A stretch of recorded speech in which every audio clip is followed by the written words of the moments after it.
Halo semuanya, balik lagi di Tabir Mitos Islam. Kalian pernah gak sih tiba-tiba terbangun di tempat yang paling gelap, paling sempit, dan paling sepi seumur hidup? Bukan mimpi buruk, tapi inilah realita alam barzah, awal dari perjalanan panjang kita. Saat kita sendirian di sana, akan datang dua tamu yang paling menakutkan, Malaikat Munkar dan Nakir. Mereka bukan datang untuk basa-basi. Mereka membawa 7 pertanyaan krusial yang menentukan masa depan abadi kita. Dan yang bikin sulit, jawabannya bukan sekedar hafalan, tapi kejujuran dari apa yang udah kita lakuin di dunia. Gini nih, kebanyakan kita cuma siap-siap buat ujian di sekolah, tapi lupa siapin bekal buat ujian yang satu ini. Bayangin deh, saat kita baru aja ditinggal, jasad kita kaget, roh kita disiksa dengan pertanyaan pertama yang menusuk. Suasananya mencekam, suara malaikat ini menggelegar. Gak ada tempat buat lari, apalagi bersembunyi. Kalau di dunia kita sering ragu, di sini keraguan itu akan jadi cambuk. Nah, kita masuk yang pertama. Ini yang paling dasar. Kunci pembuka. Siapa Tuhanmu? Kedengarannya gampang kan? Tinggal jawab, Allah. Tapi loh, kenapa banyak yang gagap saat itu juga?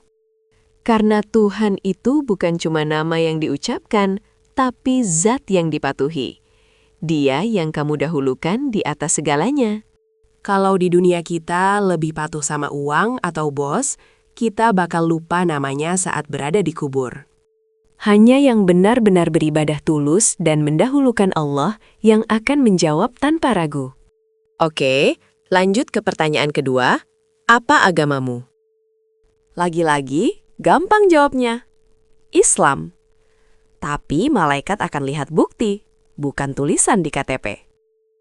Islam itu cara hidup, bukan sekedar identitas. Kalau ngakunya Islam, tapi cara hidup kita kayak orang yang nggak punya Tuhan, ya bingung. Apakah kita menjalankan sholat, menutup aurat, menjauhi larangan? Itu bukti nyata yang malaikat cari. Agamamu adalah apa yang kamu jalankan, bukan apa yang kamu klaim di mulut. Pertanyaan ketiga, siapa nabimu? Muhammad, pastinya. Tapi seberapa jauh kita mengikuti sunnah, cara hidup beliau? Kalau kita cuma tahu nama beliau, tapi nggak tahu gimana beliau bermuamalah, gimana kita bisa lolos? Nabi Muhammad adalah satu-satunya role model kita. Kalau kita justru mencontoh yang lain, ya hati-hati. Intinya adalah, apakah kita hidup sebagai umat Muhammad yang sejati, yang mengamalkan ajarannya? Kita masuk yang keempat. Apa kitab pedomanmu? Al-Quran. Ini nih yang sulit. Banyak dari kita punya, tapi nggak pernah baca, apalagi mengamalkan isinya. Kitab pedoman itu bukan hiasan di lemari. Dia adalah petunjuk jalan yang harus kita buka setiap hari. Kalau hidup kita berantakan, itu karena kita jarang buka petunjuk dari sang pembuat kita. Al-Quran akan jadi saksi.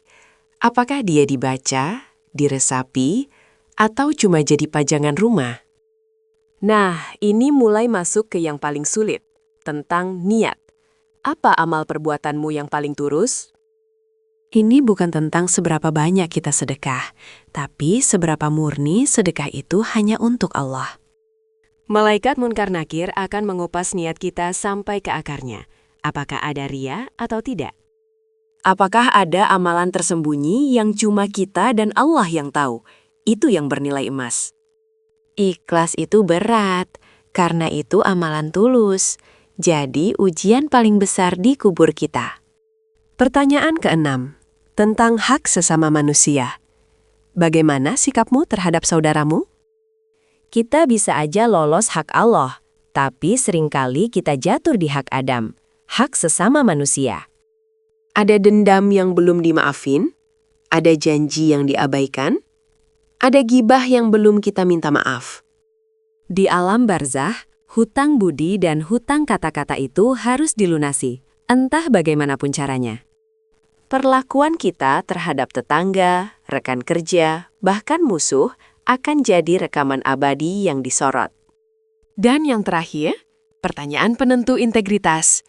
Dari mana hartamu kau dapatkan dan untuk apa kau gunakan? Ini adalah ujian total. Apakah dari sumber yang halal atau yang samar-samar? Apakah kita sedekah atau cuma menimbun? Kita bertanggung jawab atas setiap rupiah yang masuk dan keluar dari saku kita. Setiap aset akan ditanya. 7 pertanyaan ini bukan buat nakut-nakutin guys, tapi buat pengingat keras agar kita mawas diri. Waktunya kita mempersiapkan jawaban hari ini sebelum kita nggak punya waktu lagi. Yuk, sama-sama kita perbaiki niat dan amal kita dari sekarang.